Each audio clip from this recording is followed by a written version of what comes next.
হ্যাঁ বাবা, বলো। হ্যাঁ বাবু, কেমন আছিস? এই তো বাবা, ভালো। তুমি ভালো আছো? শরীর ভালো, তবে তোকে খুব মনে পড়ছে। ঈদে কি বাড়ি আসবি না? ঈদে বাড়ি আসবো কিনা বলতে পারছি না বাবা। তোমার অ্যাকাউন্টে টাকা পাঠিয়ে দিয়েছি। বাবা, আমার প্রমোশন হয়েছে, স্যালারিও বেড়েছে, পুরো 1 লাখ। আলহামদুলিল্লাহ। বা, তুমি তো বলেছিলে পিতৃঋণ কখনো শোধ হয় না। তুমি 26 বছরে আমার পিছনে যত টাকা খরচ করেছো, তুমি কি জানো আগামী 5 বছরে সেই টাকা তোমায় ফিরিয়ে দিতে পারবো? আমার এখন স্যালারি মাসে 1 লক্ষ টাকা বাবা। এই কথা? তাহলে শোন, তোকে একটা গল্প বলি। বলো বাবা। বাবা, তোর বয়স যখন 4, তখন আমার বেতন 3,000 টাকা। 1200 টাকা ঘর ভাড়া দিয়ে 1800 টাকায় চলে সংসার।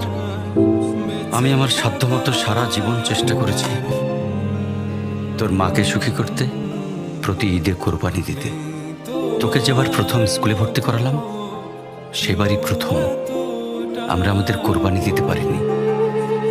সে বছর তোর মাকেও কোনো উপহার দিতে পারিনি। তুই যখন ভার্সিটিতে উঠলি, আমাদের অবস্থা তখন মোটামুটি ভালো, কিন্তু খুব কষ্ট হয়ে গিয়েছিল যখন আমার ট্রান্সফার হয়। রোজ রোজ বাসে চড়ে, পায়ে হেঁটে, ঘামে ভিজে খুব দুর্বিষহ লাগছিল। একদিন শোরুম থেকে একটা বাইক দেখে আসলাম। সে রাতে আমি স্বপ্নেও দেখেছিলাম আমি বাইকে চড়ে অফিসে যাচ্ছি। কিন্তু পরের দিন তুই বায়না ধরলি, জার্নি করতে তোর কষ্ট হয়।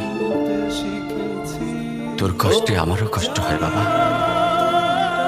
আমি বাইকটা তোকে কিনে দিয়েছিলাম। তুই এখন লাখ টাকা বেতন পাচ্ছিস, কিন্তু মনে করে দেখ, আমার সামান্য মাইনে দিয়ে ব্র্যান্ড নিউ মোবাইলে হেডফোন কানে লাগিয়ে সারা রাত গান শুনেছিস, পিকনিক করেছিস, ট্যুর করেছিস। তোর প্রতিটা দিন ছিল স্বপ্নের মতন। তোর টাকা নিয়ে আমি এখন হার্টের বাইপাস করাই, ডায়াবেটিক মাপাই। জানিস বাবা, আমার মাছ খাওয়া নিষেধ, মাংস খাওয়া নিষেধ। কি করে এত টাকা খরচ করি বল?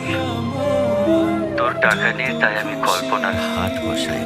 সেই হাটে আমি বাইক চালিয়ে সারা শহর ঘুরে বেড়াই, বন্ধুদের নিয়ে সিনেমা দেখতে যাই।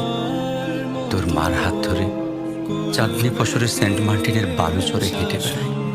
চুপ করো বাবা প্লিজ, আমি তোমার কাছে চলে আসবো। তোমার টাকা না, আমি তোমার ভালোবাসা তোমায় ফিরিয়ে দেবো বাবা। বোকা ছেলে, বাবাদের ভালোবাসা কখনো ফিরিয়ে দেওয়া যায় না। তোকে একটা প্রশ্ন করি বাবা, ধর তুই, আমি আর তোর খোকা তিনজন এক নৌকায় বসে আছি। হঠাৎ নৌকাটা ডুবতে শুরু করলো। যে কোনো একজনকে তুই বাঁচাতে পারবি, কাকে বাঁচাবি উত্তর দিতে হবে না। ছেলেরা বাবা হয়।